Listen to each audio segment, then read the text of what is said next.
What's up, guys and gals? Mirror Mask here. Today I want to show you guys something. If you can see my temperature right there, it's 103 degrees out here today. Oh my God, is it freaking hot. My ass is burning on my seat. But it's me, Mirror Mask, and we're going to cruise around on the Burgman 650 today. And I'm trying out my new microphone setup, my new audio setup on the Burgman 650 for the first time today, so the audio should be crystal clear. Let me get all these railroad tracks real quick. I had a topic that I was going to talk about, and then I thought about it a day or two ago, and then I was watching last night. I saw Cycle Cruiser's video, his most recent one, the one he just put out like yesterday or last night or something, or whenever it was, and it's the same damn topic. I said, man, I can't go out there and talk about the same thing that Cycle Cruiser just talked about. Like, I guess, I don't know, we think alike or something, but I'm going to talk a little bit about it anyway, but kind of with my own take on it, I reckon. And it's on adventure bikes. All right, because if you've been watching the last few vlogs, you know I've been mentioning a dual sport or adventure bike a lot lately, because, you know, I just kind of miss being able to go off-road. And, you know, I don't do heavy adventure stuff. Oh my God, this truck's got weird, it's not cutting, that truck in front of me is like not cutting through the wind, and it's causing all, it feels like I'm behind a semi truck right now or something. This is crazy. I feel like beating my helmet around. I'm gonna slow down a little bit and let him go on by his way. But yeah, you know that I've been talking a lot about adventure bikes and dual sports lately and missing it. And oh my God, it's so hot. And I've been looking and doing some research. I mean, I've been looking at the KLR 650. I mentioned that in the last video. I've been looking at the CSC RX4, the new one, the 450. I've been looking at the Himalayan, Royal Enfield Himalayan. I'm kind of leaning towards the Royal Enfield Himalayan. I don't know if maybe I want to get the 400 or if I want to wait till the 650 comes out. But what I was saying is, you know, I don't do a heavy amount of off-roading. I mean, I'm not, you know, Ewan McGregor here or something. I'm not trying to go the long way around. I'm just trying to go, you know, off-road if I need to.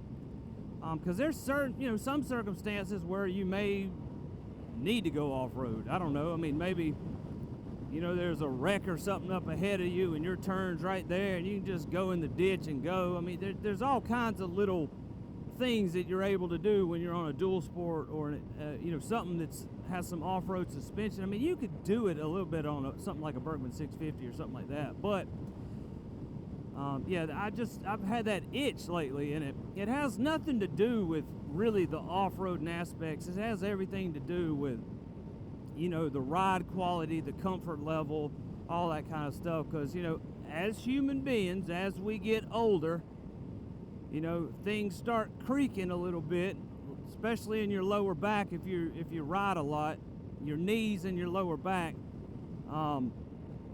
Yeah, I mean, and you just get to where you're like, you know what, screw all that tight-fitting crap. You know, I like to just feel comfortable. I mean, that's one thing I like about the Hyosung GD250R is, even though it's a small 250, the ergonomics just, they don't feel cramped to me. And a lot of the 300cc's and stuff that I set on at dealership over in Dothan, I don't know, they just feel cramped in some way. And I'm not sure what it is. I don't know if it's the peg to seat height or if it's the way my knees are on the tank or what. I don't know. They just didn't feel comfortable. And when I sat on that Hyosung, I said, man, this is, you know, I already want a Hyosung and I already love the looks and designs of the GD250. And then when I sat on it for the first time at the dealership, I said, man, these are ergonomics. That's it right there. Like, this is it. And so I got it. You know, I've loved it every day since I've had it. Still love it. Amazing bike. But back to the Burgman 650. Here's where my take on the argument comes into play. All right, it's the whole, if you could only have one bike argument. I mean, I think most of us could come up with one motorcycle. Like if I said you can only have one motorcycle, what would it be? You say, oh, well, I don't know, a Tenera or a Tiger or I don't know, an Africa Twin or a Harley Davidson Street Glide or, whatever. I mean, we could all come up with that one motorcycle that if we could only have one, we'd want that. Now, me personally, I think a dual sport would be more along the lines, or some type of adventure bike, just something you can do a little bit of everything on. For me, is the ideal bike. Right now, like I said, I'm leaning towards either a KLR 650 or the Royal Enfield Himalayan, which personally I really want the Himalayan, just because it's a simple bike. There's not a bunch of damn electronics to worry about or all that kind of stuff. Sometimes keeping it simple is the best way, in my opinion, and that's how I approach the Himalayan, or the Himalayan, if you want to be technical about it. But here's where the problem comes in. Like I said, we could all pick that one bike. If I said pick one motorcycle, if you could only have one, live forever with it, what would it be? I'm sure most of us, like I said, could say it. Now, if you were a scooter person, and I said, okay, one scooter, what would it be? If you could only have one. Oh, I want a Yamaha X-Max. Well, I want a T-Max. Well, I want a Honda PCX 150. Oh, I want a Burgman 400. I want a Burgman 650. I want the Burgman 650 Executive. I want the Yamaha Majesty. Whatever it may be. Or a Vespa GTS 300. Somebody could come up with their answer. But here's where the problem that I run into, and I'm sure a lot of us run into who are like me. It's easy to pick one motorcycle, and it's easy to pick one scooter, but now let me throw in the twist.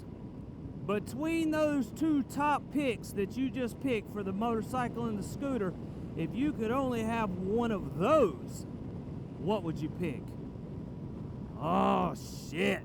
You know what I'm saying? That's where it gets difficult. We can all pick that one motorcycle. We can all pick that one scooter. But, man, if I said you can only have one between those two, man, our brains are going to explode. That's where it gets difficult. For me, personally, it really gets difficult. Because something like the Burgman 650, dude, you cannot beat the comfort level on this thing. Look, I could probably take my sofa and duct tape some wheels or something to it and roll it down a hill. Maybe I could reach the comfort level the Burgman offers. There's just something about it. I mean, look at all this damn leg room, man. You can't beat it. The power's there. 55 horsepower. This thing will move, man. It'll move quick. And I tell you, I'll admit, recently, I've been looking at, I wanted something I was thinking, maybe I want something just a little bit smaller, but a little bit bigger than 150cc. So I was watching the videos on the Kymco X-Town 300 and the Yamaha X-Max. Those were my two head-to-head competition that I was picking between. And I decided on, okay, I want the X-Max. I want the Yamaha X-Max. It's got traction control, ABS, it's got everything that you want, all the creature comforts of a rider. And then I saw a video of a Sim City, what was the name of it? I don't know, it's one by Sim. And it was 400cc. So I mean, it's 100cc more than the X-Max. Now it doesn't necessarily mean it's that much faster, but it's faster than the X-Max. It's got a higher top speed, more acceleration. It's just more horsepower. And I saw this video of this dude. I don't know if it was in California or somewhere overseas. I just know that, they were lane splitting a little bit, so it couldn't have been anywhere other than California if it was America. And he's at this red light stopped. And he starts to go, and I guess the guy on the Burgman 650 had, caught the green light and just passed him. He wasn't going that fast, but he just passed him. And the guy, gunned it. I mean, he gave that throttle. You saw his hand. He just wide open. And tried to catch the Burgman, and he couldn't catch him. And then they pulled up at the same red light together, the next red light. And the guy on the 400, the Sim, he looks over at the guy on the Burgman and starts nodding and stuff. And I guess he's like, hey, let's race, you know. And the guy on the Burgman was just kind of like waved or whatever. He's like, oh, hey, what's up? I don't think he knew that he was about to be in a race. So that light, it doesn't even turn green yet. It's on the orange or the yellow, depending on the country you're in, and the guy guns it on the 400. And you know, about the time he crosses the line, the light turns green. So he like gets the jump, right? Well, he has the jump at wide open throttle for about 3 feet. Then the Burgman just passes him, and you know, he's all like, wah, just whining that thing out. And the guy on the Burgman's like, I wonder, should I go to Krispy Kreme today or not? You know, he didn't even know he was in a race. And he just left him, dude. That Burgman 650 was ahead of him. It was this big in the video. Then about 3 seconds later, it was like this big in the video. He was just gone. And he was just, you know, accelerating like you normally would. I mean, he wasn't wide open throttle. And the dude on the 400 was giving it full tuck, everything he had, man. And that Burgman just, you know, just left him. I mean, that's the difference between a Burgman 650 and a 400cc. I mean, it's just, I don't know, man. I'll talk about this in another little section of this video, but right now we're talking about this. But is that Law Dog? No, it ain't. But yeah, after seeing that video, I was like, oh no, I can't do 300. I can't, no, nope, that's too much power you'd be losing right there. I mean, yeah, you'd gain a little bit on the narrowness to zip through traffic and stuff like that, but dude, no, you don't want to be that guy. You don't want to go from 55 horsepower to 20 on a scooter. Nah. I think you'd regret that, and I think I would regret that if I got rid of the Burgman 650 and I moved to something like a 300. I think I'd regret it. Well, I take that back. I think I absolutely know that I would regret it, and I think most of y'all would agree with that. That's a hell of a lot. That's a hit right there when it comes to your power and your speed and everything. I don't even know where I'm going, man. I'm just riding. What was the other thing I was about to say? I said something about the Burgman 650, and I said I'll talk about that in a second, and now I freaking forgot. Oh yeah. Okay, I remember what it is. Horsepower and gears and stuff on a motorcycle. Now, when I talk, you know, when I'm talking scooter terms, I'm talking like, oh, this scooter's got 10 horsepower, or 8 horsepower, or 20 horsepower, or 55 horsepower in the case of the 650. That's not exactly the same horsepower, you know, like a motorcycle would experience. If you had a motorcycle with like 50 horsepower, it's not the same as a scooter with 50 horsepower because the torques are done differently, the way the engines put out their torque, and all this, everything's different. Plus, you cannot ever underestimate a CVT transmission. Now, you got to think, on a motorcycle, you have a torque curve. In each gear, there's a torque curve. A scooter has no torque curve. A CVT transmission is maximum torque all the time. You see what I'm saying? Like, so it's just, that's why when you gun it on a scooter, you're like, shit, this thing is just pulling. Because it's just, it's just torque. It's all the way through the whole gear ratio of the CVT. So, I mean, when you say 50 horsepower on a motorcycle, 50 horsepower on a scooter, it doesn't feel the same when you're riding. On a scooter, 50 horsepower is going to be a shitload of pull. And it's going to get you up to speed quick. Like, for a scooter, for something as big as it is. That's why, I mean, these little people, they go out and get these 50cc scooters, and they're like, yeah, scooters are slow. Well, step it on up to 150cc from that 50 and tell me a scooter's still slow. You hop on something that tops out at 30, 35, and then all of a sudden you're on something that'll do 70 miles an hour. Then you step up to a 250, 300, 400, or a 650, or even a 500 or a 550 in case of the Kimco AK 550. But yeah, it'll blow your mind how fast they are. But I tell you, one scooter that I've had my eye on for like 2 years now that I know for a fact probably ain't never gonna come to this country because we just don't have a big enough scooter market here in America. is the Honda XADV. Oh my God. That right there, if I could get a Honda XADV, that would end the argument debate between my brain sides of like, should I get this motorcycle or should I stay with the Burgman 650? If I could only have one, what would I do? Blah, blah, blah. I'd sell them both and get the Honda XADV. Holy cow. Just enough off-road capability for what I want it for. Just enough scooter characteristics to still be awesome. I'm about to turn around in a second. I don't even know where I'm going, man. I just started riding. Oh, well. I'll turn around up here.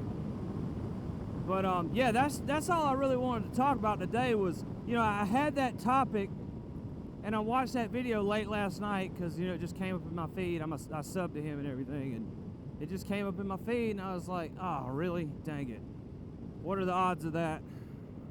I was just going to talk about that, but whatever.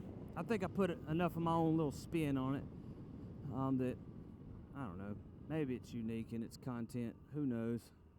If not, that's, you know, that's what I had to say, so I'm going to ease on back now. But I guess I could talk about touring capabilities because something like a Burgman 650 you can totally tour on. Like, comfortably.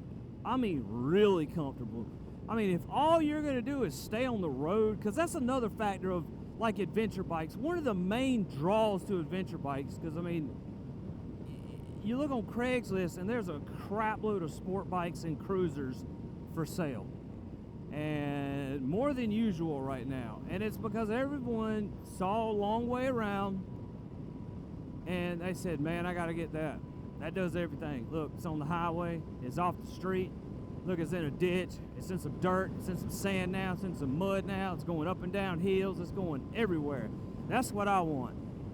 And it is. Like in Cycle Cruiser's video, I'm just going to go ahead and state that because some of what I'm about to say will probably mirror what he said because, I mean, I feel the same way. Is the ergonomics, man. I mean, they are. They're just designed to go long distance comfortably, period. They're tall, people can see you in traffic, you can see in traffic. The handling is incredibly good for what it is on the street. It handles incredibly well off the street. I'm talking about all of them. All of them. Now, are they dirt bikes? No. Will they handle as good as a dual sport? No. Will they be as good or handle as good as a street bike on the street? No, absolutely not. But they'll do everything. They'll do everything. And they'll do it pretty good. I'm not going to say they'll do it amazing, they'll do it pretty good. But they're big-ass bikes. I mean, they are big bikes. I wanted to go and get some footage yesterday because, like I said, I was talking about, I was going to do this video, and I went to Dothan yesterday. Because the other day when I went, in my last vlog, I was going that day to go to Lowe's, and I ended up having to go to Home Depot the next day, which was yesterday. Or was that the next day? Maybe it was 2 days later. It was yesterday. Anyway, whatever. Go to Home Depot, and then I'm like, I'm going to go to Dothan Power Sports. I want to go get some footage. I took my camera because I was going to go to the Kawasaki dealership, or not Kawasaki, the Beasley Honda in Ozark, and look at like the KLR 650s and stuff like that. And then I remembered, oh wait, Dothan Power Sports does Kawasaki now. Let me go in there. And I know, they stopped making the KLR 650 in 2018, so the newest one you could get is an 18. But so I was like, I'm cool with that if they got one. I just want to get some footage of it. The size of them, all that, compare the sizes and stuff. And I go there, and I'll be damned, they don't have one single adventure bike. Nothing. They don't have the Africa Twins there. Now, keep in mind, they had all this stuff there a few months ago. They have nothing. Nothing. The biggest thing they had was the Honda CRF 250 Rally. That was it. That's the biggest thing they had. They didn't have the Africa Twins. They didn't have the KLR 650s. They didn't have any V-Strom. They didn't have nothing in stock. And I don't know if it's because everyone bought them up or if they're just not selling that well again right now or something. I don't know. I could see why they wouldn't be selling that well, because they're so goddamn expensive. And I know people out there are going to say, yeah, but I mean, you get all this cool technology. Look, you get a touch screen, all this stuff. Of course it costs $25,000. Well, I ain't dropping $25,000 on a bike that I'm about to drop. Forget that. That's why I like the KLR 650. You can get a brand new 2018 one for like less than $8,000 out the door. You can get a used one for a good price. Same with the Himalayan. Less than $6,000, you can walk out the door with one. And they're good, they're good, dependable bikes. But now, if you go to the used market, here's the thing: with $4,000, I call it my $4,000 test. I go to Craigslist and I put $4,000 as the max, and I put in a search radius of 200 miles. And the strangest thing happens. That $4,000 is a good. If you could save up $4,000, I'll put it this way: you save up $4,000, you go on Craigslist, you can pretty much find something that you would want in any category of bike. You can find good, amazing dual sports for $4,000 or less, cruisers, Harleys, $4,000 or less. I saw a Yamaha Bolt around here for like $3,100. I saw a 2015 KLR 650 for about $5,600. Down in Tallahassee, I saw a 2008 KLR 650 that only had 4,958 miles on it for $2,800. I've seen Burgman 650s. I've seen Burgman 650 executives. I ain't seen any X-Maxes. Either those don't sell that well in this country, or people buy them motherfuckers up like crazy, because you can't find an X-Max. But yeah, I mean, dude, you can find whatever you want. Now, maybe you're not gonna find a BMW GS 1200 or something. You might find a GS3, what is it, the 310, or I forget what it's a 3 something. I forget what the other two numbers were. I think it's a 310. You can find that. You can find V-Strom 650s all damn day for like $2,000 and $3,000. And most of these bikes that you'll find, I mean, there's some good deals out there. I mean, you can find some with like 2, 3, 4, 5,000 miles on them. And what happens is these people go, they trade in their big bike, and they go and they say, I want to go around the world, or at least go camping once or twice or something. I want an adventure bike. So they go and they flop down all that money on that adventure bike, or maybe they buy it used. You never know. Maybe they bought it brand new. Who knows? And they go and they get it, and they enjoy it for a little while, and maybe they go on one camping trip. But I'll give my opinion on that in a second. And then they're like, this bike, this ain't for me. This ain't gonna work. And so they end up selling it for a huge loss. And most of them are, they're still making payments on it. They just need payoff. But back to what I was saying right before I said that, is with the camping stuff. How many minutes is this being? 23 minutes. With the camping stuff, here's the thing. Most of these people that buy these adventure bikes won't ever take them off the road. And it's not because they're afraid to, it's not because this, it's not because that. It's because, like I said earlier, there's benefits to an adventure bike that you don't get on other motorcycles. One of them is just the comfort. It's super comfortable, but you're in an upright position. You're not in like a position where your lower back's curled and you're leaning forward, or you're not in a position where you're leaning forward like a sport bike. You're in an upright position, a standard position, right? Your hands are at a comfortable thing, kind of like this Burgman 650. My hands are at a comfortable distance. They're not too high, they're not too low. I mean, they're just right. They're right at the right height that if you want, I could put my feet right here and you could totally stand up and ride on this thing. And, just like you would on an adventure bike.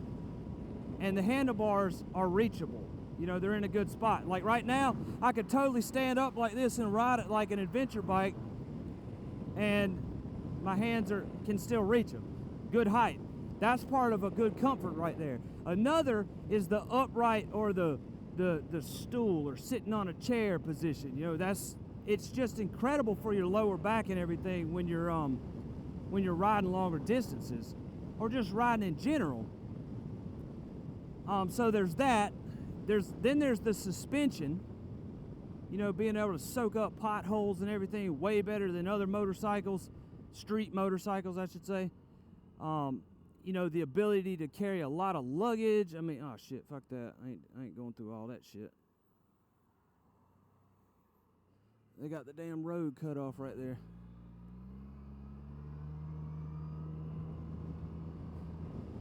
But yeah, so you got comfort, the ergonomics and everything. You got the wind protection. Not all of them have a tall windshield, but I mean, you can add a tall windshield. You can add some mud guards on there or some bark busters to, you know, help block the wind on your hands, that kind of stuff. I mean, it's just, you know, it's just a good, comfortable riding position on the street. So like I said, not everybody that buys an adventure bike takes it off-road. But it's nice in the back of your mind to know, like, hey, you know, if I do need to go off-road, I can handle it. You know, if I have to go down some dirt roads, or maybe my GPS, I thought I was going to be on a paved road the whole way, and my GPS said, nah, we're going to take you down this dirt road, and there might be a little bit of mud or whatever. I mean, you can do it. You know, you're not going to panic. Now, something like a Burgman 650, yeah, you could totally take this thing off-road. I've seen people do it. I've seen people take scooters off-road, and you know, they'll handle a little bit of mud, they'll handle a little bit of off-road terrain, but you know, keep in mind, it's scooter suspension. You know what I mean? It's scooter suspension. Even though, you know, the Burgman 650's got incredible suspension, it's just super plush and comfortable and everything. It's still not going to be motorcycle suspension. Like, you're just not going to handle potholes and all that stuff good, partly because the tires are smaller than on a motorcycle, and the other part is just the nature of the way scooter suspension works. But that being said, comes back to the initial topic of the video before I wrap this up. Burgman 650, incredible machine, amazing for touring, amazing. You know, you can do a little off-road on it. It's got a lot of storage options. Because, I mean, you think, like, on an adventure bike or something, you're like, okay, well, look, I got 2 panniers and a top case and a backpack. And you're like, okay, awesome. So you got a backpack, top case, and 2 panniers on the side. Great. Okay, well, let's look at my Burgman 650. Let's see, I can put a top case on here, same size as yours. I could put racks on the side and put panniers on here, same size as yours. I could wear a backpack, same exact backpack as you. Great, now I have as much storage as you on the outside. Then I have storage under the seat equivalent to more than 1 extra pannier. Then I can put a tunnel bag right here equivalent to damn near 1 extra top box. Then I got 2 storage cubbies right there equivalent to, I don't know. But so now I wind up with a backpack, 2 panniers, a top case, a tunnel bag, a backpack, and under the seat. Like, bruh, you know what I'm saying? Like, you can't outstore a Burgman 650. Ain't gonna happen. Not on an adventure bike. It's just not gonna happen. So if storage is your thing, man, Burgman 650 is definitely a winner on that one. But, you know, back to the original thing I was saying, you know, if you could only have one, you know, let's say I was looking at the Royal Enfield Himalayan, which I really just, the style of it, oh my God, I'm in love with it. I want one so bad, but I also really want this Burgman 650. Now, it goes back to the scenario. If you could only have one between your top motorcycle pick, because we can all pick a top motorcycle, or your top scooter pick, because we could all pick a top scooter pick. But if you really want to blow your brain up with analytical analysis on YouTube and endless amounts of research and pros and cons lists, take that top bike and that top scooter and then try to figure out which one between those could be your only one bike. That's it. I'm going to go ahead and wrap it up. We're hitting about the 30-minute mark here. Man, make sure to hit the like button on this video if you liked it. Share this video. You know, post it on blogs and post it on Facebook groups and post it, you know, post it around Reddit, everything. Post it on the Burgman Burgman USA forums and all that stuff. I might post it on there. I don't know. We'll see. But yeah, man, share it around. Let's grow this channel. Let's become like a community, a family. Maybe we can do rides together if I ever cruise through your area. But yeah, like, comment, subscribe, all that. Leave any questions below for the Tascam DR05, the GoPro Hero 7 Black, the Burgman 650 non-executive, the AN650. You know, ask any questions. I try to answer, and generally I think I'm pretty good at replying to basically every comment I ever get. I'm pretty quick to reply to, usually within a few hours to a day. So yeah, don't feel like you're gonna ask a question and it might not get answered. Like, no, trust me, I'll get it answered. But that's it. I will see you guys in the next one. Let me get around this corner real quick because I'm not sure. I thought that thing might try to jump out, that little transit bus. But I'll see you guys in the next one. Have a good one. Coming to you, I about screwed up again. Coming to you from atop of the Burgman beast of a 650. Crazy power. I'm Mirror Mask. It's been a pleasure. Catch you in the next one. Mirror Mask out. Peace.